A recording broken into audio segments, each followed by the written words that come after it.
Hello students, मैं सचिन कुमार अपने और आपके यूट्यूब चैनल एम विद इसके सर पर आपका स्वागत करता हूं। हम लोग फर्स्ट ईयर फिजिक्स का 7 चैप्टर पढ़ रहे थे, force and Newton's law of motion, बल तथा न्यूटन के गति विषयक नियम। इस चैप्टर के अंतर्गत पिछले वीडियो में हमने इस चैप्टर का न्यूमेरिकल का पार्ट 3 पढ़ा था और उसके अंतर्गत हम लोगों ने कुछ न्यूमेरिकल कंप्लीट किए थे। आज हम लोग इस चैप्टर के न्यूमेरिकल का 4th पार्ट पढ़ेंगे और इसके अंतर्गत 4th और अंतिम पार्ट ये होगा और इसके अंतर्गत हम सारे न्यूमेरिकल्स कवर कर लेंगे। तो शुरुआत करते हैं। जो अगला न्यूमेरिकल दिया गया था 10 नंबर तक हम लोगों ने न्यूमेरिकल को सॉल्व किया था। 11 नंबर न्यूमेरिकल दिया गया, कह रहा एक विस्फोट के बाद 3 बराबर भागों में विभाजित हो जाता है, जिसमें से 2 टुकड़े एक दूसरे के लंबवत क्रमशः 9 मीटर पर सेकंड व 12 मीटर पर सेकंड के वेग से उड़ जाते हैं। तीसरे टुकड़े का वेग व दिशा ज्ञात कीजिए। ठीक है, क्वेश्चन कह रहा है एक विस्फोटक था, जब वो विस्फोट हुआ तो विस्फोट होने के पश्चात वह 3 बराबर भागों में विभाजित हो जाता है। ठीक, कह रहा है एक भाग जो है, क्या कह रहा है, एक भाग जो है वो 2 भाग, इसके एक भाग 9 मीटर पर सेकंड से और एक भाग जो होता है 12 मीटर पर सेकंड से एक दूसरे के लंबवत गतिमान हो जाते हैं। कह रहा है जो तीसरा भाग है, तीसरे भाग का वेग आपको बताना है और इसकी दिशा बतानी है। ठीक है, तो हम मान लेते हैं कि जो हमारा विस्फोटक था, विस्फोटक का द्रव्यमान हम मान ले 3m था। विस्फोटक का द्रव्यमान कितना मान ले, 3m।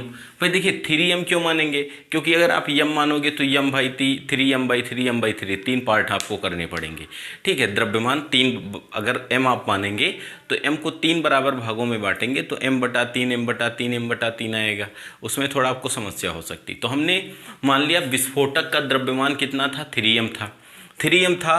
तो जब ये विस्फोट हुआ तो कितने भागों में बटा, 3 बराबर भागों में बटा। कितने भागों में, 3 भागों में बटा। एक भाग जो है x अक्ष के अनुदिश गति कर रहा है, एक भाग जो है y अक्ष के अनुदिश गति कर रहा है, लंबवत है, तो इसका मतलब एक हम x पर मान सकते हैं, एक को y पर। ठीक, एक का द्रव्यमान कितना है m, दूसरे का द्रव्यमान कितना है m। हम मान ले जैसे कि तीसरा जो है ये पहला हो गया, ये हमारा दूसरा हो गया। ठीक, एक हमारा कितने वेग से जा रहा है, 9 मीटर पर सेकंड से। ये जो पहला है इसका वेग हो गया 9 मीटर पर सेकंड, जो दूसरा वेग हो गया इसका वेग हो गया 12 मीटर पर सेकंड।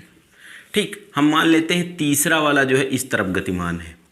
तीसरा वाला जो कण है वो कितने वेग से गतिमान है, v मीटर पर सेकंड के वेग से गतिमान है। इसकी दिशा आपको नहीं पता है, क्लियर, नहीं पता है तो हम मान लेते, और इसका भी जो द्रव्यमान था वो कितना था, m था। तो आपको पता है भाई कि जो वेग है, वेग हमारी एक सदिश राशि है। वेग कैसी राशि है, सदिश राशि है। अगर वेग को जो है हम वेग में परिमाण के साथ दिशा होती है, अगर हम वेग की दिशा बदलते हैं तो कौन सा चिन्ह लगा देते हैं, माइनस चिन्ह लगा देते हैं। तो जैसे ये m वेग से इस तरफ गतिमान था तो इसको हम पीछे की तरफ बढ़ा दें।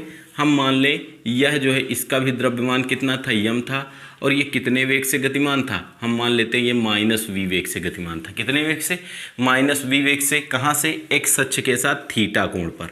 कितना मान लिया भाई, x अक्ष के साथ कितने कोण पर गतिमान था, थीटा कोण पर जो है ये गतिमान था। कितने वेग से था, -v वेग से गतिमान था। क्लियर। अब बेटा ध्यान दीजिए, यहाँ पर x अक्ष के अनुदिश इसका वेग, जो पहला पिंड था, पहले पिंड का द्रव्यमान m1 बराबर m और वेग हमारा v1 बराबर था 9 मीटर पर सेकंड। दूसरे पिंड का वेग m2 बराबर m था, इसका जो वेग था v2 बराबर 12 मीटर पर सेकंड था। ठीक, जो तीसरा कण था ये हम मान लेते हैं m3 बराबर, इसका द्रव्यमान m3 बराबर m था और इसका वेग जो था v3 बराबर कितना था भाई, v3 बराबर हम -v मान लेते हैं। ठीक है, अब बेटा यहाँ से ध्यान दीजिए भाई, ये जब हम इन तीनों का पहले x अक्ष के अनुदिश वेग निकालेंगे, फिर y अक्ष के अनुदिश वेग निकालेंगे, तो ये जो हमारा वेग -v आया है, इस माइनस वेग v का अगर हम सदिश वियोजन करें, क्या करें भाई, सदिश वियोजन। भाई ये x अक्ष पर है, यहाँ से ध्यान दीजिए, यहाँ से अगर इसका सदिश वियोजन करते हैं, या मान लेते हैं चलो इसके समांतर यहाँ पर रेखा खींच दी। ठीक, ये कोण हमने कितना मान लिया, थीटा। यहाँ से हम लंब डाल दे बेटा। ठीक है, तो ध्यान दीजिए, ये पूरा चलो ले लेते हैं यहाँ से, इसका अगर हम सदिश वियोजन करते हैं, ध्यान दीजिए भाई, हमने आपको बताया था कि जब हम सदिश वियोजन करते हैं तो सदिश वियोजन की स्थिति में जो परिमाण होता है उसको हम लेंथ मान लेते हैं। क्या मानते हैं, लेंथ, लंबाई मान लेते हैं। तो इसका वेग जैसे v था, कितना था, v था, अब देखो ये कोण कितना है, थीटा है। तो अगर हम एक्स अक्ष के अनुदिश इसका वेग निकालेंगे, ये थीटा है, तो एक्स थीटा के सामने की भुजा होती है लंब और 90 के सामने की भुजा होती कर्ण। जिस भुजा पर दोनों कोण बने होते हैं उसे क्या कहते हैं, आधार कहते हैं। ठीक है, तो आपको आधार निकालना है और कर्ण पता है। कर्ण कितनी है, -v, आधार आपको निकालना है। तो हम जानते हैं कॉस थीटा बराबर होता है आधार बटे कर्ण। कॉस थीटा बराबर बेटा कितना होता है, आधार बटे कर्ण। तो आपको कर्ण पता है, कर्ण कितना है, -v। तो आधार अगर हम निकालेंगे तो देखिए ये कितनी आ जाएगी, एक्स अक्ष के अनुदिश जो ये पिंड है इसका वेग अगर हम निकालेंगे तो एक्स अक्ष के अनुदिश कितना आएगा भाई, -v cos थीटा आएगा। कितना आएगा, -v cos थीटा, अर्थात इधर लिख देते हैं यहाँ पर देखो एक्स अक्ष के अनुदिश इसका वेग तीसरे पिंड का कितना आएगा, -v cos थीटा आएगा। ठीक, अगर इसका हम ऊर्ध्वाधर घटक निकालें तो ऊर्ध्वाधर घटक अगर निकालेंगे, ठीक, तो ऊर्ध्वाधर घटक आपको कर्ण निकालना है, लंब निकालना है। कर्ण दिया गया है, कर्ण कितना है, -v है। तो ये भुजा कितनी आएगी, -v sin थीटा, अर्थात इसका जो है y अक्ष के अनुदिश तीसरे पिंड का जो वेग हो जाएगा v3, y अक्ष के अनुदिश -v sin थीटा हो जाएगा। ठीक, और x अक्ष के अनुदिश इसका वेग कितना होगा, v3 -v cos थीटा है। क्लियर। अब आप समझिए हमारी बात, इसमें हम लगाएंगे संवेग संरक्षण का नियम। संवेग संरक्षण का नियम क्या है, यदि हम वस्तु पर बाह्य बल आरोपित ना करें तो वस्तु का संवेग संरक्षित रहता है। ठीक है, तो विस्फोटक जो था उस पर आपने कोई बाह्य बल लगाया कि आपने उसको ईंटा लेकर पीटा या उसको फेंका तब वो दगा, ऐसा तो है नहीं। वो जो विस्फोटक था अपने स्थान पर रखे रखे अचानक से विस्फोट हो गया, तो उसमें आपने बाह्य बल नहीं लगाया, उसके अंदर कुछ रासायनिक क्रियाएं हुई जिसके कारण वो दगा। आपने उस पर तो बाह्य बल आरोपित नहीं किया है, इसका मतलब उसका संवेग क्या रहेगा, संरक्षित रहेगा। ठीक, तो पहले हम निकालेंगे एक्स अक्ष के अनुदिश, फिर निकालेंगे वाई अक्ष के अनुदिश। ठीक, तो सबसे पहले हम बात करते हैं किस अक्ष के अनुदिश, एक्स अक्ष के अनुदिश। एक्स अक्ष के अनुदिश, एक्स अक्ष के अनुदिश। क्लियर भाई, संवेग संरक्षण के नियम से, संवेग संरक्षण के नियम से। तो एक्स अक्ष के अनुदिश हम अगर संवेग संरक्षण का नियम निकालेंगे तो एक्स अक्ष के अनुदिश संवेग संरक्षण के नियम से क्या होगा भाई, टकराने से पहले का संवेग बराबर टकराने के बाद का संवेग। क्या होगा भाई, टकराने से पहले का संवेग, टकराने से पहले का संवेग, संवेग बराबर टकराने के बाद का संवेग, बराबर टकराने के बाद का संवेग। ठीक, तो देखिए भाई जो एक्स अक्ष के अनुदिश हम निकाल रहे हैं, तो टकराने के पहले जब टकराया नहीं था तो वो जो विस्फोटक था उसका वेग कितना था, 0। जब वेग 0 था तो उसका संवेग कितना हो जाएगा, 0 बराबर टकराने के बाद का संवेग। अब टकराने के बाद हम तीनों पिंडों का संवेग निकालेंगे, अर्थात कितना लिखेंगे, m1 v1 plus m2 v2 plus m3 v3। यहाँ से लिख दें टकराने के बाद का कुल संवेग कर देते हैं। ठीक, तो देखिए 0 बराबर m1 पहले पिंड का, ध्यान दीजिए भाई जो पहला पिंड है, अब पहले पिंड की बात करते हैं, एक्स अक्ष के अनुदिश, सबको हम पहले लिख लेते हैं भाई, एक्स अक्ष के अनुदिश फर्स्ट पिंड का वेग v1 बराबर 9 मीटर पर सेकेंड। ठीक, कितना है भाई, 9 मीटर पर सेकेंड एक्स अक्ष के अनुदिश। v2 दूसरे पिंड का 0, क्योंकि ये किस अक्ष पर जा रहा है, y अक्ष पर। जब ये y अक्ष पर जा रहा है तो x अक्ष के अनुदिश इसका वेग कितना होगा, 0। थर्ड पिंड का करते हैं वेग v3, तो थर्ड पिंड का वेग कितना आया है, -v cos थीटा। समझ गए बेटा भाई। ठीक, इसी प्रकार अगर हम y अक्ष के अनुदिश बात करेंगे, y अक्ष के अनुदिश, ध्यान दीजिए भाई y अक्ष के अनुदिश। ठीक, v1 बराबर 0, क्योंकि वो किस अक्ष पर है, x अक्ष पर है। v2 बराबर है 12 मीटर पर सेकेंड, और v3 बराबर बेटा कितना है, v3 का मान निकालना हमने, कितना है, -v sin थीटा। ठीक, तो कितना होगा भाई, m1 की वैल्यू देखो कितनी है, m1 का मान m, v1 का मान 9 प्लस m2 का मान कितना है m, ये गड़बड़ लिख दें, m2 v2, और v2 का x अक्ष के अनुदिश वेग 0 प्लस m3 का मान m और v3 का मान -v cos थीटा।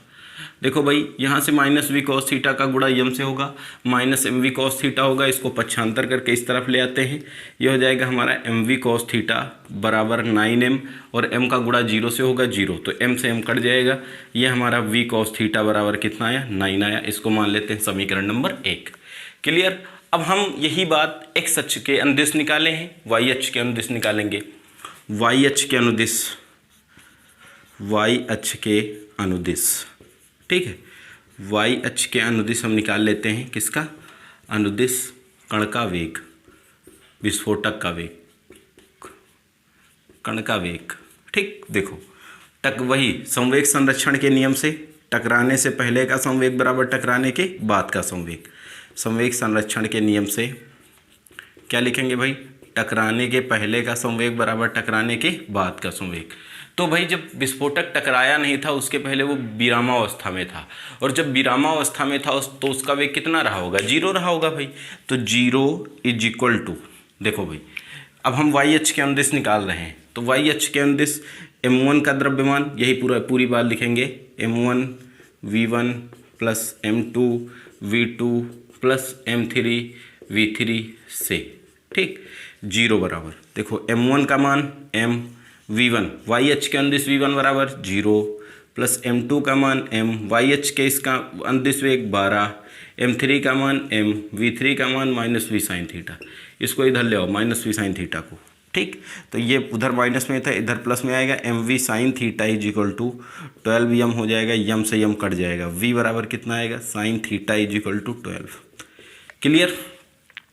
ये समीकरण 2 आ गया। हमें पिंड का वेग निकालना है। क्या निकालना, पिंड का वेग। हम क्या करें भाई, दोनों पक्षों का वर्ग करके जोड़ दें, ठीक, दोनों पक्षों का वर्ग करके जोड़ने पर तो निकाल ले भाई, दोनों पक्षों का, दोनों समीकरणों का, समीकरण 1 तथा 2 का वर्ग करके जोड़ने पर, 1 तथा 2 का वर्ग करके जोड़ने पर, ठीक, समीकरण 1 और 2 का वर्ग करके जोड़ने पर, जोड़ दो भाई। तो जब समीकरण 1 और 2 का वर्ग करके जोड़ोगे तो ध्यान दीजिए जोड़ने पर कितना आ जाएगा, यहाँ से v cos थीटा है, इसका स्क्वायर करोगे कितना आएगा, v square cos square theta plus दूसरे समीकरण में v square sine square theta बराबर 9 का स्क्वायर प्लस 12 का स्क्वायर, ठीक। ये v स्क्वायर ले ले कामन, यहाँ से बचेगा cos square theta plus sign square theta बराबर 9 का वर्ग 81, 12 का वर्ग 144, sign square theta plus cos square theta की वैल्यू 1 होगी, ये हो जाएगा v स्क्वायर बराबर 181 में 144 जोड़ेंगे 225, v स्क्वायर बराबर, यहाँ से स्क्वायर हटेगा इधर अंडर रूट लगेगा 225, v बराबर आ जाएगा 15 मीटर प्रति सेकेंड। तो जो तीसरा कण होगा, तीसरे कण का वेग कितना आ जाएगा, 15 मीटर प्रति सेकेंड। अब अगर दिशा निकालनी हो तो दिशा निकालने के लिए समीकरण 2 को समीकरण 1 से भाग कर दो, समीकरण 2 को समीकरण 1 से भाग करने पर, ठीक, समीकरण 2 को समीकरण 1 से भाग कर दो, बाएं को बाएं में, दाहिने को दाहिने में, ये कितना आ जाएगा भाई, v, ये गड़बड़ लिख गया था, v sine theta upon v cos theta बराबर 12/9, ठीक, v से v कटेगा, साइन थीटा बटे कॉस थीटा बराबर tan थीटा बराबर 4/3, तो थीटा बराबर हो जाएगा हमारा tan इनवर्स 4/3, ये कोण हो जाएगा। क्लियर। तो इसका आप अगर स्क्रीनशॉट लेना चाहो तो स्क्रीनशॉट ले सकते हो। ये क्वेश्चन नंबर हमारा 11 था, ठीक। क्वेश्चन नंबर 12 दिया गया है, ध्यान दीजिए भाई, क्वेश्चन नंबर 12 भी इसी तरीके का है। क्वेश्चन बहुत बड़े बड़े हैं भाई इसमें, और हल करना बहुत ज़रूरी है। क्वेश्चन नंबर 12 कह रहा है, क्या कह रहा है,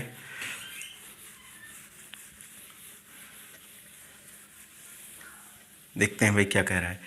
क्वेश्चन नंबर 12 कह रहा है 2√3, 3√5 2 न्यूटन के बल, नहीं एक है 2, दूसरा है √3, 5 √3 और 2 न्यूटन के बल किसी समषष्टभुज के एक शीर्ष से क्रमशः शेष 5 शीर्षों की ओर क्रिया करते हैं। इनके परिणामी का परिमाण व दिशा ज्ञात कीजिए। इनका परिणामी का परिमाण बताना है और क्या निकालना है, दिशा निकालना है।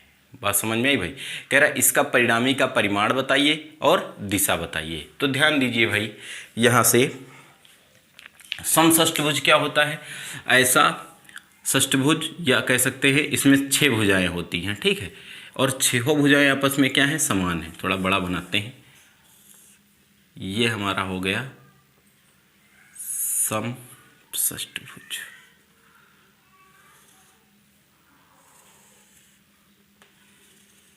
ठीक, या पैसे बना लीजिए जैसा आप समझो भाई। एक भुजा ये हो गई, दूसरी भुजा ये हो गई, तीसरी भुजा ये हो गई, चौथी ये, पांचवी ये और छठी ये हमारा समषष्टभुज हो गया। ठीक, अब समषष्टभुज का ये एक बिंदु हो गया भाई। कह रहा है इस बिंदु से समषष्टभुज के एक शीर्ष से क्रमशः शेष 5 शीर्षों की ओर क्रिया करते हैं। कुछ बल दिए गए हैं, ये पहला शीर्ष हो गया, ये दूसरा हो गया, ये तीसरा, चौथा और ये पांचवा। तो इन शीर्षों पर बल कार्य करते हैं। पहले शीर्ष पर जो बल कार्य करता है, जैसे इसको हमने मान लिया एक्स अक्ष के अनुदिश है, किधर है, एक्स अक्ष के अनुदिश। ठीक, यहाँ पर हमने मान लिया एक हमारा शीर्ष वाई अक्ष के अनुदिश है। ध्यान दीजिएगा भाई, ये कहाँ पर है, वाई अक्ष के अनुदिश, या चलो इसको ऐसे मान लेते हैं, सपोज दैट भाई, क्योंकि ये फिगर किस तरीके से बना है, हम किसका केवल इसका मूल्यांकन कर रहे हैं। ये हमने मान लिया वाई अक्ष के अनुदिश है। ठीक, अब कह रहा है इसमें क्या कह रहा है कि एक ये हो गया 2 न्यूटन, एक यहाँ पर कार्य करता है, एक यहाँ पर कार्य करता है, एक यहाँ पर कार्य करता है, एक यहाँ पर कार्य करता है। क्लियर। अब यहाँ से देखिए जो कह रहा है, क्या कह रहा है, एक 2 न्यूटन है, ये 2 न्यूटन हो गया। यहाँ पर जो कार्य कर रहा है √3 न्यूटन है। ठीक, अगला जो कार्य कर रहा है वो 5 न्यूटन है। फिर ये कितना है, अगला जो है वो आपका √3 न्यूटन है और ये 2 न्यूटन है। ये बल कार्य कर रहे हैं समषष्टभुज के 5 शीर्षों पर। कह रहा है इनका परिणामी का परिमाण और दिशा बताना है। कह रहा है इनका परिणामी बल बताइए और उसकी भी दिशा बताइए। हम मान लें इनका जो परिणामी है, परिणामी बल किससे दर्शाते, आर से। जो परिणामी बल है आर, ठीक, ये परिणामी बल आर हो गया। परिणामी बल आर जो है एक्स अक्ष से थीटा कोण पर है। कितने कोण पर है, थीटा कोण पर है। परिणामी बल हमने मान लिया आर एक्स अक्ष के साथ कितने कोण पर है, थीटा कोण पर है। अब एक बात ध्यान दीजिए भाई, जो हमारा समषष्टभुज होता है, समषष्टभुज क्या होता है, समषष्टभुज के सभी कोणों का योग कितना होता है, तो फार्मूला हम निकाल लें n-2 × 180 से। ये किसी भी आकृति के हम समस्त अंतःकोणों का योगफल निकाल लेते हैं। जैसे त्रिभुज में जहाँ n क्या हो गई, भुजाओं की संख्या, तो त्रिभुज के लिए n के स्थान पर 3 रखेंगे, 3 - 2 1 और 1 का 180 से गुणा होगा, 180 आ जाएगा। चतुर्भुज के लिए 2 रखेंगे, 360 आ जाएगा। समषष्टभुज में कितनी भुजाएं हैं, 6, तो 6 - 2 × 180 गुणा कर देते हैं, 6 ये बचा 4 और ये 180, तो 720। समषष्टभुज के सभी कोणों का योग कितना होगा, 720। ठीक, तो देखिए भाई, जो पहला कोण है ये √3 न्यूटन का जो बल है वो एक्स अक्ष के साथ, पहले √2 न्यूटन है वो एक्स अक्ष के साथ 0 डिग्री कोण पर है। √3 न्यूटन जो होगा वो एक्स अक्ष के साथ 30 डिग्री कोण पर होगा। √5 न्यूटन जो होगा वो एक्स अक्ष के साथ 60 डिग्री कोण पर होगा। √3 न्यूटन जो होगा वो एक्स अक्ष के साथ 90 डिग्री कोण पर होगा। 1 2 3 4 5, ठीक। और जो 2 न्यूटन है वो एक्स अक्ष के साथ जो होगा वो कितने डिग्री कोण पर होगा, 120 डिग्री कोण पर होगा। ठीक, अगर हम यही बात वाई अक्ष के अनुदिश निकालेंगे, किसके, वाई अक्ष के अनुदिश निकालेंगे, तो हम कह सकते हैं वाई अक्ष के अनुदिश 2 न्यूटन 0 पर, √3 न्यूटन 30 पर, 5 न्यूटन 60 पर, √3 न्यूटन 90 पर और 2 न्यूटन 120 डिग्री पर कार्य करेंगे। क्लियर। अब यहाँ से देखिए, ध्यान दीजिए भाई, क्या निकालेंगे, पहले हम निकालेंगे, माना हमने इसका जो परिणामी था, परिणामी बल R वो एक्स अक्ष के साथ थीटा कोण पर स्थित है। ठीक, तो परिणामी बल R जो है, परिणामी बल, माना परिणामी बल R एक्स अक्ष से थीटा कोण पर स्थित है। कितने कोण पर, थीटा कोण पर कार्य कर रहा है। कार्य कर रहा है। ठीक, तो हम लेंगे भाई एक्स अक्ष के अनुदिश। किसके? एक्स अक्ष के अनुदिश। हम निकाल दें भाई एक्स अक्ष के अनुदिश।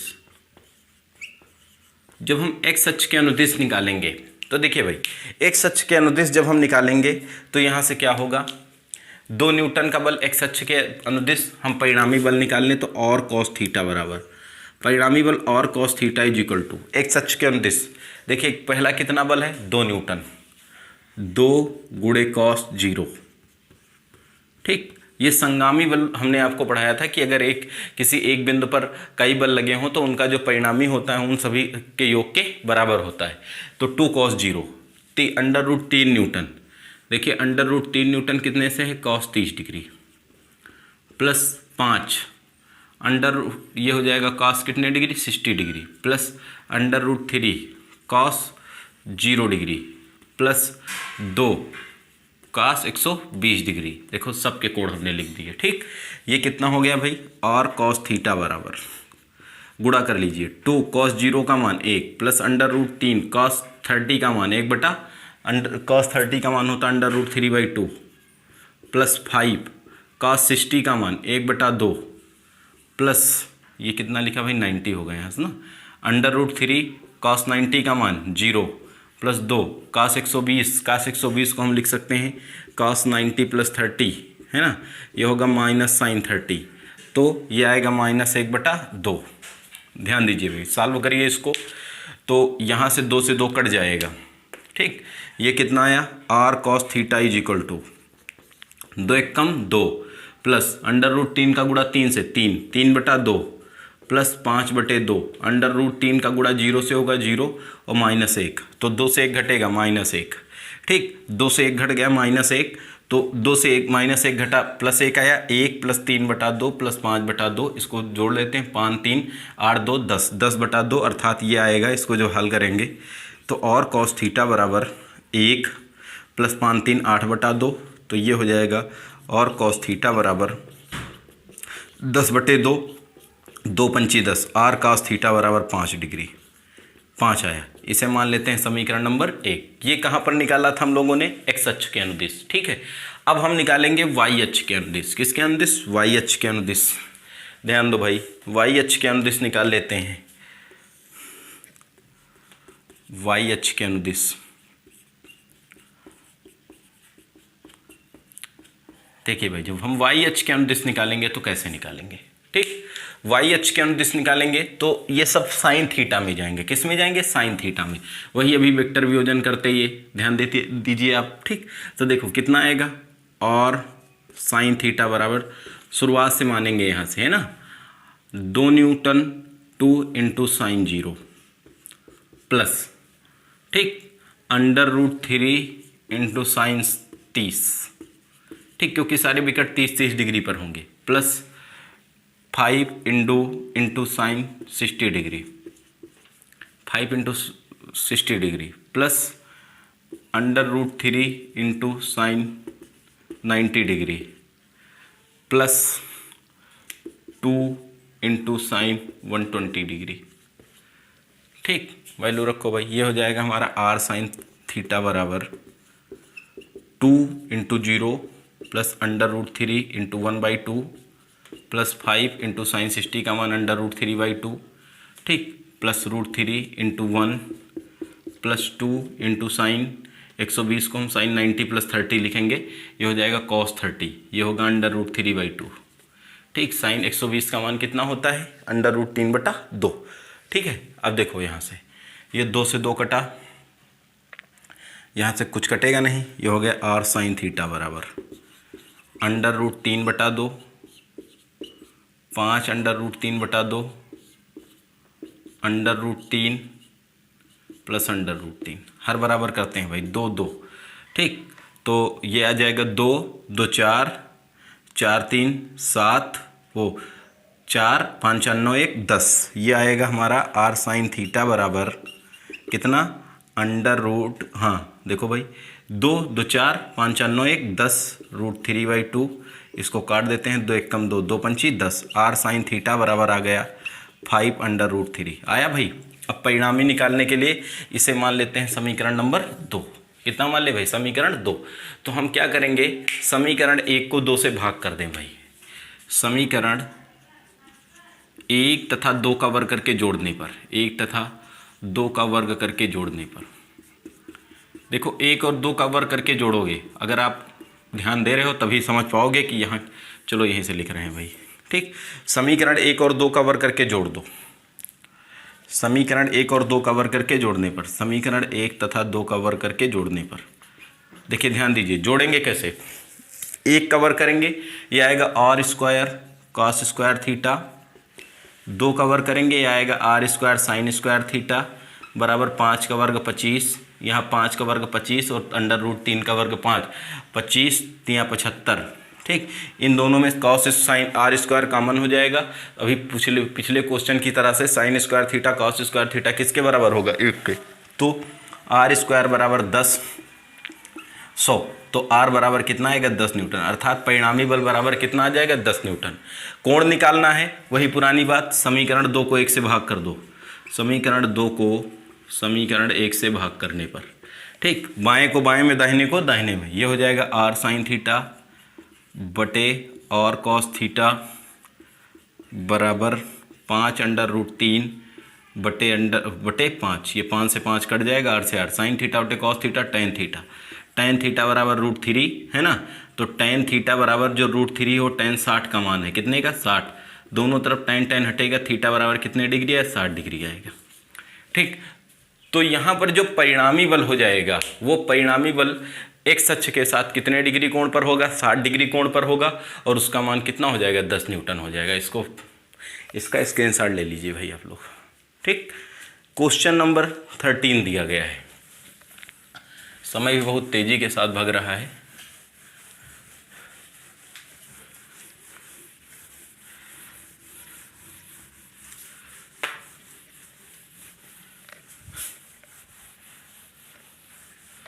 क्वेश्चन नंबर 13 कह रहा है कि 10 ग्राम द्रव्यमान का लकड़ी का एक टुकड़ा एक 100 मीटर ऊंची, नहीं 13 नंबर कह रहा है, एक 20 ग्राम की गेंद एक दीवार पर 45 डिग्री के कोण पर 15 मीटर पर सेकंड के वेग से टकराती है, फिर प्रारंभिक वेग की दिशा के लंबवत उसी वेग से टकराकर वापस लौट आती है।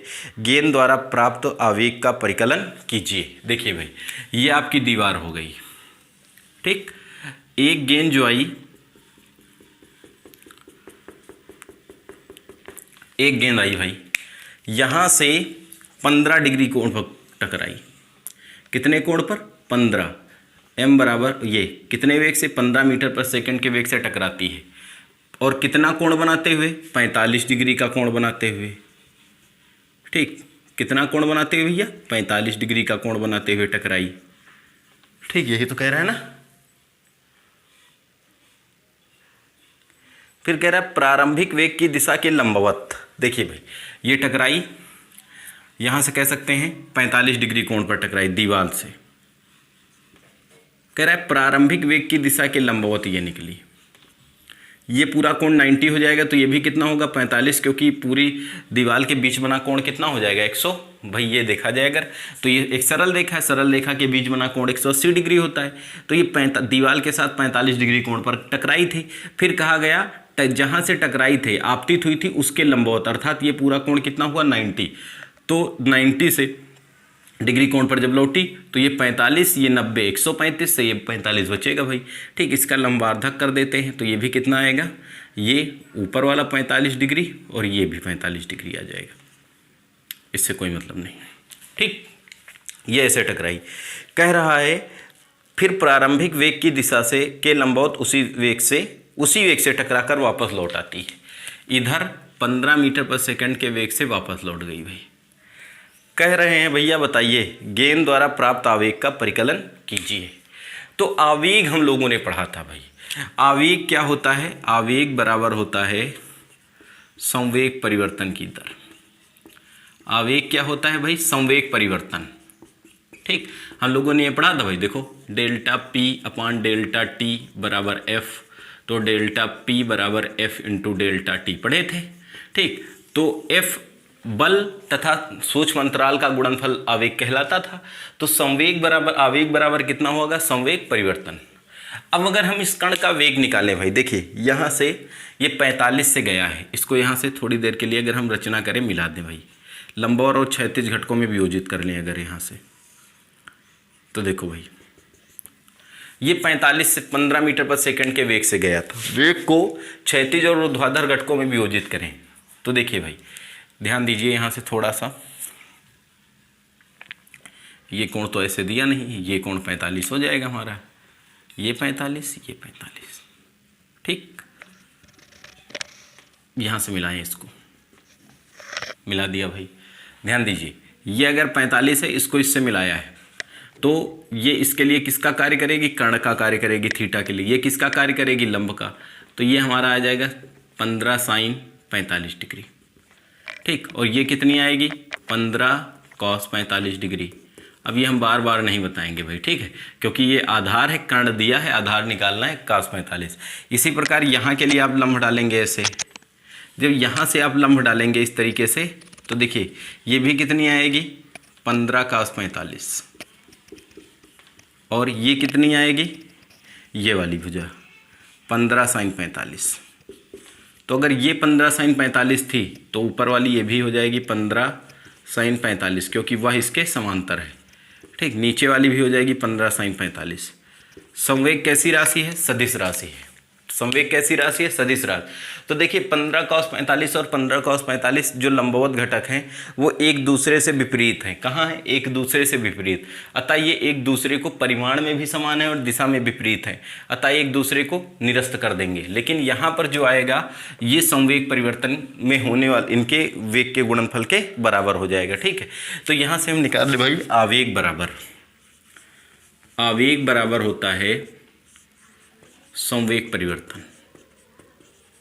संवेग परिवर्तन, आवेग बराबर होता है संवेग परिवर्तन। तो संवेग परिवर्तन देखिए यहाँ से कितना हो जाए, संवेग m होता है mv, तो यहाँ से ध्यान दीजिएगा m1 हो जाएगा साइन 15 इंटू v1 का मान कितना आया है, 15 साइन 45 डिग्री, ठीक। देखो प्लस v2 m2 इंटू इसका भी मान कितना आया, 15 साइन 45 डिग्री। ध्यान दीजिएगा भाई, ठीक। ये किसके बराबर होगा, आवेग के। यहाँ से जो पिंड का द्रव्यमान दिया गया था 10 ग्राम है, कितने नहीं कितने ग्राम है, 20 ग्राम। जो पिंड का द्रव्यमान था यम बराबर कितना था, 20 ग्राम। इस ग्राम को अगर हम किलोग्राम में बदल दें तो 20 गुणे 1000 लिख सकते। कितना लिख सकते, 20 गुणे 1000 किलोग्राम। ये 20 पंचे 100, 1/50 किलोग्राम लिख सकते हैं भाई। देखो m1 के स्थान पर 1/50 गुणे 15 गुणे साइन 45 के स्थान पर 1/√2 प्लस m2 के स्थान पर 1/50 गुणे 15 इंटू 1/√2। दोनों के हर बराबर अंश जोड़ लेंगे, ये आएगा 30/50 इंटू √2 आएगा, 0 0 कटेगा भाई, ठीक। यहाँ से डिवाइड करते हैं अगर इसको, देखो 50 15 15 30, ठीक। इसका प्रमेयीकरण कर दें तो ये हो जाएगा 30 गुणे 3 गुणे √2 अपान 5 गुणे √2 गुणे √2। प्रमेयीकरण किया अर्थात 2 से गुणा और 2 से भाग किया, तो ये आ गया ऊपर 3√2 और यहाँ से √2 2 का गुणा 5 से 10 आ जाएगा, तो ये आएगा 0.3 है ना, √2 किलोग्राम मीटर प्रति सेकंड। ये हो जाएगा कण पर आरोपित आवेग, कितना, 0.3 √2 किलोग्राम मीटर प्रति सेकंड। यहाँ से हमने केवल क्षैतिज घटकों को जोड़ा है, ठीक। ऊर्ध्वाधर घटक एक दूसरे से देखिए परिमाण में समान थे। ये 15 cos 45 डिग्री नीचे की ओर था, यहाँ पर 15 cos 45 डिग्री ऊपर की तरफ था। ये परिमाण में समान थे परंतु दिशाओं में एक दूसरे से क्या थे, विपरीत थे, जिसके कारण ये एक दूसरे को निरस्त कर देते हैं और क्षैतिज घटक एक ही दिशा में होने के कारण आपस में जुड़ जाते हैं, ठीक। क्वेश्चन नंबर 14 कह रहा है, ये लास्ट क्वेश्चन है इस चैप्टर का, इसको हम लोग सॉल्व कर लेते हैं, फिर अगले वीडियो से हम नेक्स्ट चैप्टर पढ़ेंगे घर्षण फ्रैक्शन। फ्रिक्शन किसे कहते हैं, घर्षण किसे कहते हैं और इसका अपने दैनिक जीवन में उपयोग क्या है। ठीक है, तो लास्ट क्वेश्चन अब इस चैप्टर का दिया गया है, कह रहा है 10 ग्राम द्रव्यमान का लकड़ी का एक टुकड़ा एक 100 मीटर ऊंची मीनार की चोटी से मुक्त रूप से गिराया जाता है। ठीक, कह रहा है 10 ग्राम द्रव्यमान का एक लकड़ी का टुकड़ा है। भाई जैसे ये मीनार हो गई, इस मीनार की ऊंचाई कुछ दी है भाई क्वेश्चन में, शायद दी है। ठीक, कह रहा है एक 10 ग्राम द्रव्यमान का लकड़ी का टुकड़ा 100 मीटर मीनार की चोटी से मुक्त रूप से गिराया जाता है। यहाँ पर देखिए ये लकड़ी का टुकड़ा है, इसका द्रव्यमान हम मान लेते हैं 10 ग्राम। ये कह रहा है मीनार से मुक्त रूप से गिराया जाता है। कैसे गिराया जाता है? मुक्त रूप से। जब मुक्त रूप से छोड़ा जाता है तो इसका प्रारंभिक वेग कितना हो जाएगा? 0 हो जाएगा। मीनार की जो ऊंचाई दी गई है वो कितनी है? 100 मीटर है। ध्यान दीजिए भाई, मीनार की ऊंचाई कितनी है? 100 मीटर है। फिर आगे क्या कह रहा है? ठीक उसी क्षण मीनार के पाद का मतलब पैर से 10 ग्राम द्रव्यमान की एक गोली ऊर्ध्वाधर ऊपर को टुकड़े के पथ पर ही 100 मीटर पर सेकंड के वेग से छोड़ दी जाती है। यहाँ से एक गोली दी गई है, मान लेते हैं गोली का द्रव्यमान कैपिटल एम। कैपिटल एम बराबर भी कितना है? 10 ग्राम। वो यहाँ पाद से 100 मीटर पर सेकंड के वेग से छोड़ी जाती है। कितने? 100 मीटर पर सेकंड के वेग से। प्रारंभिक वेग इसका कितना है? 100 मीटर पर सेकंड के वेग से छोड़ी जाती है।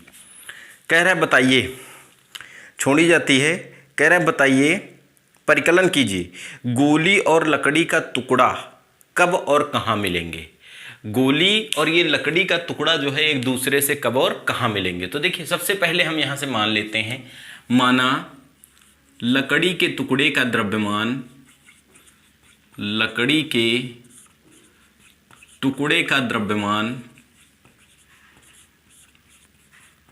लकड़ी के टुकड़े का द्रव्यमान स्मॉल m बराबर 10 ग्राम है ना, तथा गोली का द्रव्यमान कैपिटल M मान लेते हैं भाई, गोली का द्रव्यमान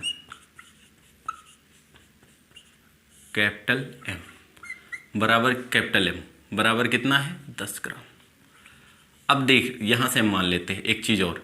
हमने क्या माना कि माना गोली और लकड़ी का टुकड़ा जो है मीनार के आधार से h मीटर दूरी पर, कितनी दूरी पर? h मीटर दूरी पर t समय पश्चात मिलते हैं। कितने समय पश्चात मिलते हैं? t समय पश्चात मिलते हैं। ठीक, हमने यहाँ से क्या माना भाई? माना लकड़ी का गुटका तथा गोली मीनार के आधार से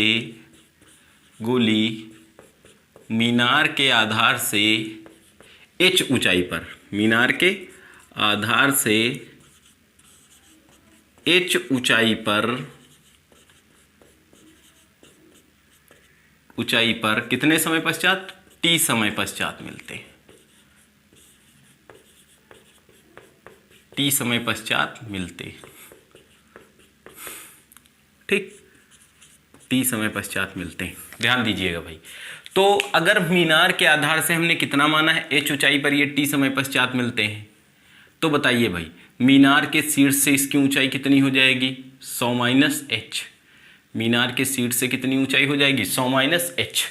तो पहले हम गोली के निकाल ले भाई, इसलिए गोली द्वारा तय किया गया, गोली द्वारा t समय में तय की गई ऊंचाई, t समय में तय की गई दूरी, फार्मूला भैया हम लगाएंगे h बराबर ut minus half GT square से। क्या लगाएंगे भाई? h बराबर ut minus half GT square से। भाई ये क्यों लगाएंगे? माइनस क्यों लगाएंगे? माइनस लगाने का कारण है क्योंकि गोली ऊपर की तरफ जा रही है और जब कोई वस्तु गुरुत्व के विरुद्ध गति करती है तो उसका वेग कितना लगातार घटता जाता है। ठीक है, इसलिए गुरुत्वीय त्वरण का मान क्या होता है भाई, गुरुत्वीय त्वरण गुरुत्व के विरुद्ध गति करता है, जिसके कारण वेग में लगातार कमी होती है, और वेग में कमी होती है तो त्वरण कैसा होता है, ऋणात्मक होता है, इसलिए जी के स्थान पर माइनस जी लेते हैं। ठीक, एच का मान कितना है, हमने माना है ये एच ही रखेंगे। ठीक है, आधार से एच तक यू, इसका प्रारंभिक वेग कितना है 100, टी के स्थान पर टी -1/2, जी के स्थान पर रखना चाहें तो रख सकते हैं भाई 10 टी स्क्वायर, 2 पंची 10। ये एच बराबर कितना आया भाई 100 टी -5t स्क्वायर, इसको मान लेते हैं समीकरण नंबर 1। ठीक, अब हम दूसरी बात करते हैं भाई, किसकी बात, दूसरी बात करेंगे गोली, वो लकड़ी का टुकड़ा, लकड़ी का टुकड़ा, लकड़ी के टुकड़े द्वारा, लकड़ी के टुकड़े द्वारा, टुकड़े द्वारा,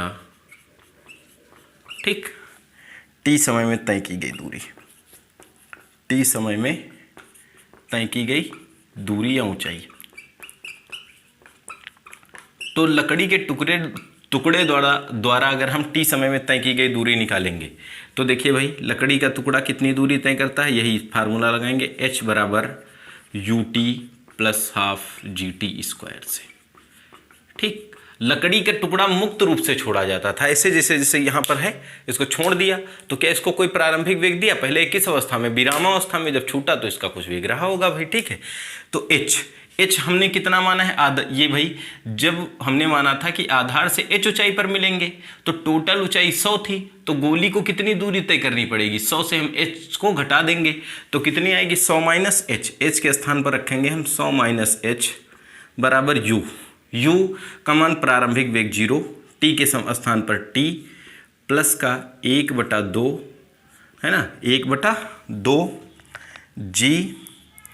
जी के स्थान पर 10 और ये टी स्क्वायर, 2 पंची 10, 2 पंची 10, तो 100 माइनस एच बराबर कितना आया हमारा 5t स्क्वायर। ओके, अगर बच्चा यहाँ से हम h की वैल्यू निकालें, किसकी वैल्यू, h की, तो देखो भाई यहाँ से माइनस एच बराबर 5t स्क्वायर -100 लिख सकते हैं, या ऐसा करें भाई, देखिए ऐसा क्या करें, समीकरण 1 से h का मान रख दें। ठीक, समीकरण 1 से h का मान रखने पर, समीकरण 1 से h का मान रख दें भाई, तो समीकरण 1 से h का मान रखेंगे, देखेंगे क्या आता है भाई। ठीक, समीकरण 1 से h का मान रखा, देखते हैं भाई, तो ये होगा 100 माइनस h की वैल्यू कितनी है 100 टी और माइनस का 5t स्क्वायर बराबर कितना भाई 5t स्क्वायर। इसमें हमने h के स्थान पर कितना रखा है 100t minus 5t square, bracket open करो, ये हो जाएगा 100 माइनस का 100t, ये minus minus plus 5t square बराबर 5t स्क्वायर, ये दोनों तरफ समान चिन्ह है, कट जाएंगे। ठीक, ये -100t बराबर, उस 100 को उधर ले जाओगे -100, तो t बराबर -100/100, तो 100 एक कम 100 -100 है, माइनस माइनस प्लस, तो t बराबर 1 सेकेंड पश्चात। दोनों पिंड एक दूसरे से कितने समय पश्चात मिलेंगे, 1 सेकेंड पश्चात मिलेंगे। क्लियर, इस t का मान उठा के रख दो समीकरण 1 में, t का मान समीकरण 1 में रखने पर, t का मान समीकरण 1 में रखने पर, ठीक, t का मान समीकरण 1 में रखेंगे, देखो बेटा कितना होगा, h बराबर 100 t के स्थान पर 1 माइनस 5 t के स्थान पर 1 का स्क्वायर, ये हो जाएगा h बराबर 100 माइनस 1 का वर्ग 1, 1 का गुणा 5 से, h बराबर 100 से 5 घटेगा 95 मीटर। कितना 95 मीटर। अर्थात हम कह सकते हैं लकड़ी का टुकड़ा और जो गोली होंगी, लकड़ी का टुकड़ा और गोली दोनों आधार से 95 मीटर की दूरी पर 1 सेकंड पश्चात मिलेंगे। ठीक, ये पहला आंसर हो गया कि लकड़ी का टुकड़ा और गोली जो है दोनों मीनार के आधार से 95 मीटर की दूरी पर 1 सेकंड पश्चात मिलेंगे। क्लियर भाई। इसका जो सेकंड पार्ट कह रहा है भाई, सेकंड पार्ट क्या कह रहा है, यदि टकराने के बाद गोली टुकड़े में रह जाए, यदि टकराने के पश्चात गोली जो है वो अगर टुकड़े में रह जाए तो गुटका और गोली निकाय नीचे आने से पूर्व कितनी ऊंचाई तक उठेगा। यह मान लीजिए कि गुटका इतनी अधिक ऊंचाई तक नहीं जाता है जिससे कि जी के मान में परिवर्तन हो। चलो उसको छोड़ो भाई। अब यहाँ से क्या हुआ भाई, जब गोली यहाँ से मारी गई, गुटका ऊपर से छोड़ा गया, दोनों 95 मीटर बाद लकड़ी वो मीनार के आधार से 95 मीटर दूरी पर 1 सेकंड पश्चात मिलेंगे। कितने सेकंड पश्चात? 1। और जब 1 सेकंड पश्चात मिलेंगे तो जो लकड़ी का जो आपकी गोली है वो लकड़ी के गुटके में घुस जाएगी। ठीक, जब लकड़ी की ये जैसे आपकी गोली थी बंदूक की, है ना, ये बंदूक की गोली इस लकड़ी के गुटके में धंस गई तो ये दोनों भाई, इसका वेग ज़्यादा था ना, तो ये ऊपर की तरफ इसको उठाएगा। तो कह रहा है कितनी ऊंचाई तक ऊपर ले जाएगा, हमें ये निकालना है। ठीक, तो देखिए एक बात भाई, यहाँ से जब हमने इसको लकड़ी के गुटके को गोली का प्रारंभिक वेग कितना था? 100 मीटर, वो 100 मीटर पर सेकेंड। कितनी दूरी पर मिलेगा? 95 मीटर दूरी पर मिलेगा, तब टकराएगा। और जब टकराएगा तो इसका वेग कुछ होगा, और कितने समय पश्चात मिलेगा? 1 सेकंड पश्चात। तो हम पहले निकाल ले भाई यहाँ से नेक्स्ट कंडीशन के लिए कि 1 सेकंड पश्चात 95 मीटर दूरी तय करने के पश्चात गोली का वेग। बात समझ में आई ना, कि अगर गोली यहाँ से छूटी, 95 मीटर ऊपर गई और 1 सेकंड पश्चात, मतलब नीचे से जैसे छोड़ी, 1 सेकंड में उसने 95 मीटर दूरी तय की, और 95 मीटर दूरी तय करने के पश्चात वो जो है लकड़ी के गुटके से टकराई है। तो टकराई है तो इसका कुछ अंतिम वेग होगा, तो पहले हम गोली का अंतिम वेग निकाल लेते हैं। ठीक है, तो यहाँ से हम लिखते हैं भाई, क्या लिखते हैं, ध्यान दीजिएगा भाई, थोड़ा सा क्या ध्यान देना है, यहाँ से ध्यान देना हमारा ये है कि 100 मीटर सेकंड के लिए 95 1 सेकंड में, 1 सेकंड के पश्चात 1 सेकंड में 95 मीटर, कितनी? 95 मीटर दूरी तय करने के पश्चात, दूरी तय करने के पश्चात गोली का वेग। ठीक, गोली का वेग निकाल ले भाई। इसको गोली के वेग को हम कैसे कहते हैं? v1। तो v1 बराबर u² माइनस 2gh से। माइनस क्यों? क्योंकि गोली नीचे से कहाँ जा रही है? ऊपर की ओर जा रही है। गोली नीचे से कहाँ जा रही? ऊपर की ओर जा रही। ठीक, तो v1² होता है भाई, v1² बराबर u, गोली का प्रारंभिक वेग कितना था? 100। ठीक, स्क्वायर माइनस 2, g के स्थान पर 10 और h के स्थान पर 95। v1² बराबर 100 का वर्ग हो जाता है 10,000 माइनस 20, या गुणा कर लेते हैं, 2 पंची 10, 2 9 18, 1 1900। ये कितना आएगा भाई? 95 दूना 180 है ना, नहीं 190, 190 का गुणा 10 से होगा, कितना हो जाएगा? 1900।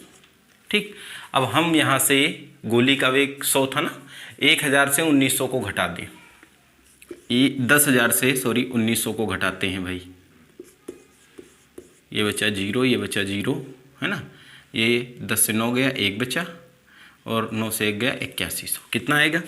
v1² बराबर 8100।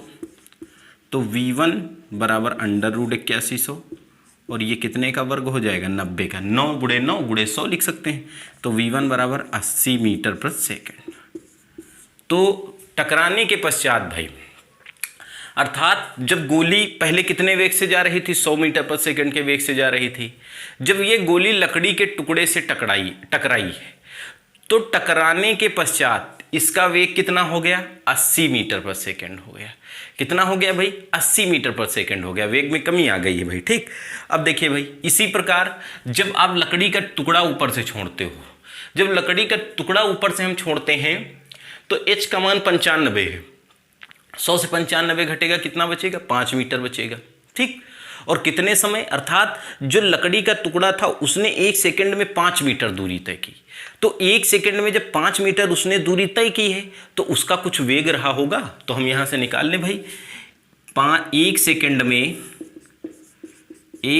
में 5 मीटर, 1 सेकंड में 5 मीटर दूरी तय करने के पश्चात, दूरी तय करने के पश्चात, ठीक, लकड़ी के टुकड़े का वेग, पश्चात लकड़ी के टुकड़े का वेग।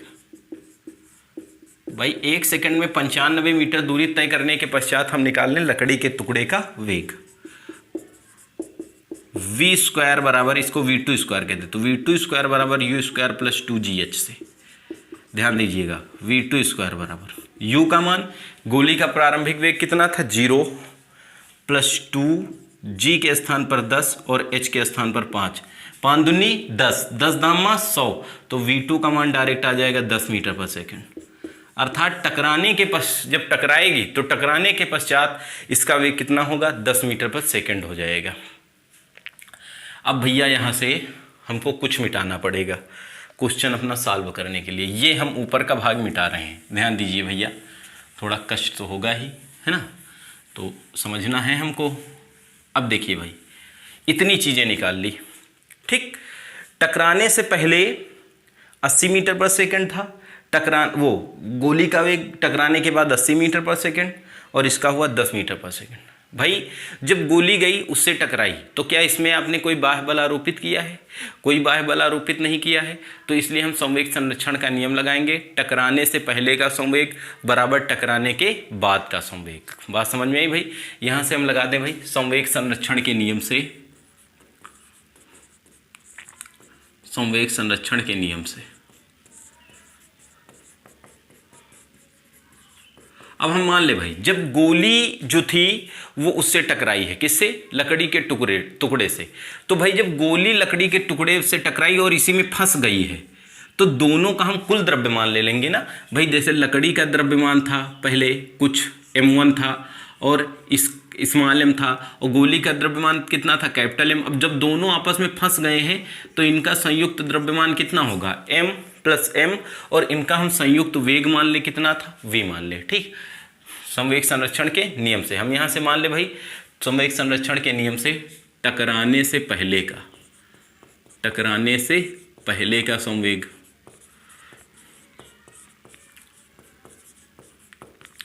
संवेग बराबर टकराने के बाद का संवेग, ठीक। देखो भाई टकराने से पहले का हम इनका अलग अलग संवेग निकालेंगे। गोली का संवेग, गोली का द्रव्यमान, हाँ गोली का द्रव्यमान हमने कैपिटल M माना था, इसका हमने टकराने के बाद वेग निकाला है v1, प्लस लकड़ी के टुकड़े का द्रव्यमान स्मॉल m था, इसका वेग हम लेंगे -v2। भाई कितना लेंगे, -v2। क्यों -v2 लेंगे भाई, ये नीचे की तरफ आ रही थी, गोली किधर आ रही थी, नीचे आ रही थी, और जब वो लकड़ी का टुकड़ा किधर आ रहा था, नीचे, गोली नीचे से जा रही ऊपर। जब गोली लकड़ी के टुकड़े में टकराई तो गोली भी किधर जाने लगी, ऊपर, अर्थात इसके वेग की जो दिशा हो गई वो पहले के किधर हो गई, विपरीत। तो -v2 बराबर टकराने के बाद दोनों का हम संयुक्त द्रव्यमान निकाल लें तो small m plus capital M, और इसका संयुक्त वेग कितना हो गया, कैपिटल V हो गया दोनों का, ठीक। तो m का मान, गोली का द्रव्यमान 10 ग्राम था, इसको किलोग्राम में बदल लेंगे, डायरेक्ट 1000 लिख रहे हैं, और गुणे v1 कितना था 80, प्लस स्मॉल m के स्थान पर रखिए, या दोनों तरफ वही आएगा, आप सॉल्व कर सकते हैं। v2 के स्थान पर, चलो m के स्थान पर 10 ग्राम था, ये पूरा हो जाएगा 10/1000, और v2 का मान कितना था भैया, -10 बराबर 10×10 20, 20/1000 कर दिया गुणे v। समझ में आया भाई ये कैसे कर दिया, स्मॉल m के स्थान पर 10/1000 रखा, किलोग्राम में बदल के, कैपिटल M के स्थान पर 10/1000 रखा, आधार समान थे उन वो जुड़ जाएंगे इसमें, या ऐसे रख लीजिए, देखिए रख लीजिए, दोनों तरफ 1000 लेकर कॉमन काट दीजिए, तो 8 का गुणा 10 से होगा 80 का, ये हो जाएगा 800, और ये 10 धामा 100, ये 10 का गुणा 10 से होगा -100 बराबर ये बचेगा 20v, ठीक। ये घटेगा हमारा हो जाएगा 700 बराबर 20v, तो v का मान आ जाएगा 0,035। दोनों का संयुक्त वेग कितना आएगा? 35 मीटर पर सेकंड आएगा। कितना आएगा भाई? 35 मीटर पर सेकंड। अब टकराने के बाद हम तय की गई दूरी निकाल ले भाई। फिर लगा दें हम गति के प्रथम समीकरण, द्वितीय समीकरण से, गति के द्वितीय समीकरण से, नहीं द्वितीय ना लगाएं भाई, प्रारंभिक लगाएं, तृतीय समीकरण। गोली कब तक ऊपर जाएगी इसको लेकर? जब तक का इसका अंतिम वेग 0 ना हो जाए भाई। जब टकराई गोली लकड़ी से तो दोनों संयुक्त हो गए, तो ये कब तक ऊपर जाएगी? जब तक इसका दोनों का संयुक्त वेग 0 ना हो जाए। दोनों का हमने संयुक्त प्रारंभिक वेग निकाल लिया है। कितना आया है? 35 मीटर पर सेकंड आया है। कितना आया है? 35 मीटर पर सेकंड आया है। अब गोली लकड़ी में टकराने के बाद कब तक ऊपर जाएगी? जब तक इसमें अंतिम वेग होगा। ठीक है, तो हम तृतीय समीकरण से इस निकाल लें। तो तृतीय समीकरण v² बराबर u² प्लस 2gs से, ध्यान दीजिएगा अब यहाँ से v²। अंतिम वेग कब तक गोली ऊपर जाएगी? जब तक उसका वेग 0 ना हो जाए, अर्थात अंतिम वेग हो जाएगा 0। ठीक, बराबर u के स्थान पर कितना रखेंगे? 35 का स्क्वायर प्लस नहीं माइनस, क्योंकि गोली किधर जा रही है? ऊपर। 2 गुणे 10 गुणे h, इसको इधर ले आओ। 20h बराबर 35 गुणे 35। ठीक, h बराबर 35 गुणे 35 बटे 20। 5 से काट देते हैं, 5 सते 35, 5 चौको 20। ठीक, h बराबर 7 35 के 5 है ना, और 7 21, 21 और 5 कितना होगा? 26, 265 बटा 4। देख लेते हैं भाई, 7 35 के 5, हाथ लगा कितना? 3, 7 21, 3 24। ठीक, इसको काट देते हैं भाई, 4 छंग 24, 4 छंग 24। ठीक, सही कर रहे हैं ना? हाँ, कर तो सही रहे हैं भाई। 4 छंग 24, कितना बचा? 1 है ना, दशमलव लगा दिया। 4 एकम 4। ठीक, फिर 1 बचा, 4 दूनी 8, 4 पंचे 20। h बराबर 60.12 मीटर। कितनी दूरी तक ऊपर जाएंगी? 60.1 कह रहा 80 मीटर दे रहा है भाई। कैसे 80 तक जाएंगी? समीकरण हमने सही लगाया है। यहाँ से देख लेते हैं, एक बार चेक कर लेते हैं। 10 10 100, m1 v1 ये 80 था, निकाला है। ठीक, v2 10 था, तो 10 का गुणा 80 से हुआ 800 हो गया, और 10 का गुणा -10 से हुआ 100 हो गया, 700 आया। ये 20 था, भी 35 ही आएगा। 35 दूना 70 होता है।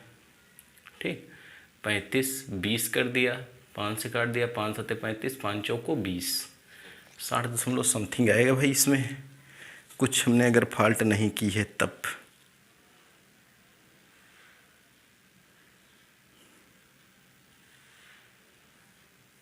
सब कुछ तो सही किया है। नहीं, बस गड़बड़ हो गया भाई। देखिए कहाँ से गड़बड़ हुआ है, पकड़ लिया हमने। 8100 का ये कितना आएगा? 90 आएगा। आप लोग भी ध्यान नहीं देते हो। ठीक है, ये 90 होगा भाई।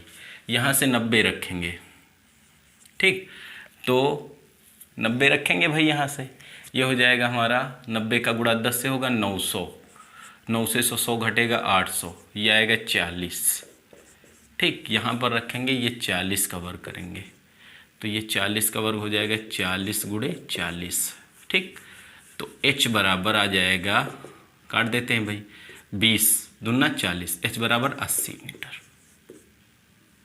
कितना? 80 मीटर। लेकिन 80 मीटर यहाँ तक आया भाई। देखिए यहाँ तक आया, ये टकराने के बाद 80 मीटर जाएगा। टकराने के बाद भाई, और अगर हम मीनार की चोटी से निकालें तो 5 मीटर तो गोली नीचे आ ही गई थी। 5 मीटर गोली नीचे आ गई थी, तो 5 मीटर अगर 80 से हम 5 घटाएंगे तो मीनार के शीर्ष से इसकी ऊंचाई कितनी होगी? 75 मीटर। अर्थात टकराने के बाद अगर हम कहेंगे तो टकराने के बाद ये 80 मीटर ऊंचाई तक ऊपर जाएगी। अगर इसमें कहेगा मीनार की चोटी से, तो आप 5 घटा देंगे, 75 मीटर ऊपर तक जाएगी। ठीक है, अगर ये क्वेश्चन आपकी समझ में नहीं आया होगा तो एक बार इसको पुनः रिपीट कर लीजिएगा और देख लीजिएगा, आपकी समझ में आ जाएगा। ठीक है, तो आज इस चैप्टर का अंत हो गया। अगले वीडियो में हम लोग नेक्स्ट चैप्टर पढ़ेंगे फ्रैक्शन, घर्षण और घर्षण के उपयोग और दैनिक जीवन में प्रयोग। धन्यवाद।